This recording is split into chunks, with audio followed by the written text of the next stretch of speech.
अमित, अब हमारे दर्शकों को जरा आप ये समझाइए कि एक टेक्निकल सवाल आपसे तमाम दर्शक जानना चाहते होंगे कि आपने इसकी तीव्रता बता दी, लेकिन कब ये खतरे के पार हो जाता है, कब खतरा ज्यादा बढ़ जाता है, इस बारे में आप बताइए कि ये हफ्ते में दूसरी बार आया है। इस बार कम लोग कह रहे हैं कि महसूस किया है, पिछली बार ज्यादा लोगों ने महसूस किया था, लेकिन तीव्रता कितनी बढ़ जाए जब चीजें जो है खतरनाक स्तर पहुंच जाती हैं, और ये दूसरी बार भूकंप आने के पीछे की वजह क्या निकली है?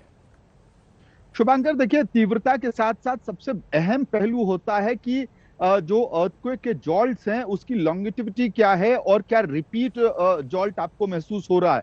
यानी कि अगर तीव्रता जिस तरह से 5.4 भी अगर हम कहें, अगर ये लंबे समय तक रह जाता है 10 सेकेंड तक या 8 सेकेंड 10 सेकेंड, उससे लंबा जितना ड्यूरेशन होगा उससे ज्यादा नुकसान होने का खतरा बना रहता है। और इसके बाद अगर रिपीट जॉल्ट आ जाता है, मान लीजिए अभी एक भूकंप का झटका आपको दिखाई देता है और उससे 10 से 15 मिनट के अंदर दोबारा फिर से भूकंप का झटका अगर लंबा आता है, तो उसकी वजह से जो फाउंडेशंस होते हैं बिल्डिंगों के, खास करके कमजोर टेरेन्स के या कमजोर बिल्डिंग्स के, उसको नुकसान पहुंचने का डर बना रहता है। और यही वजह है कि लगातार एक्सपर्ट्स इस बात को कहते हैं कि जब भी भूकंप का झटका आपको महसूस हो, आप तुरंत से सेफ स्थान पे पहुंचे, थोड़ा ब्रेक लेके जरूर सिचुएशन को ऑब्जर्व करें, क्योंकि कई बार इस तरह का खतरा बना रहता है कि अर्थक्वेक के जो जॉल्ट्स होते हैं वो रिपीट होते हैं। तो शुभांकर, उस लिहाज से सबसे अहम पहलू ये है कि लॉन्गिटिविटी कितनी थी, कितनी देर तक सस्टेन किया जॉल्ट, और उसके बाद क्या रिपीट जॉल्ट आता है। लेकिन अभी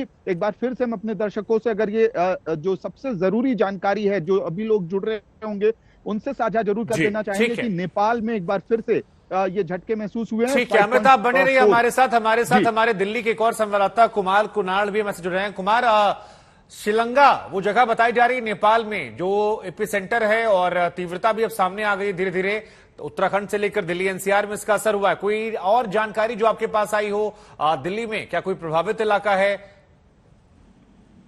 दिल्ली में जो झटके हैं वो तकरीबन 10 सेकंड तक महसूस किए गए हैं। 5 की तीव्रता है।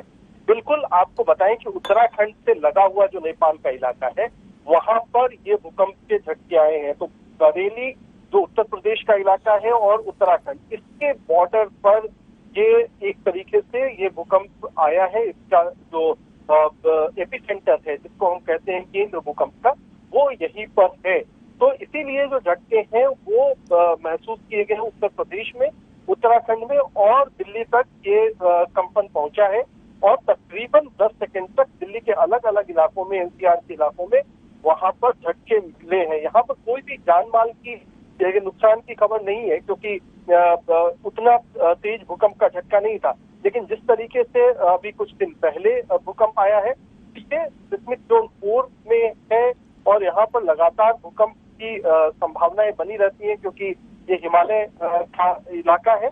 तो ये एक लगातार जो भूकंप आ रहे हैं वो कहीं ना कहीं चिंता की बात, लेकिन फिर भी अभी तक कोई जानमाल के नुकसान की सूचना नहीं है। उत्तराखंड के कुछ इलाकों में ज्यादा तेज झटके महसूस किए गए हैं। बरेली में, उत्तर प्रदेश में, और मुरादाबाद इसके आसपास ज्यादा तेज झटके महसूस किए गए हैं, जो अभी हमें सूचना मिल रही है। दिल्ली तक वो झटका पहुंचा और भी बाकी इलाकों में, बिहार और ईस्टर्न यूपी में भी ये झटके महसूस किए गए। लेकिन तीव्रता जो है सबसे ज्यादा उत्तराखंड और पश्चिमी उत्तर प्रदेश के बरेली, मुरादाबाद और इस जोन में ज्यादा महसूस की गई।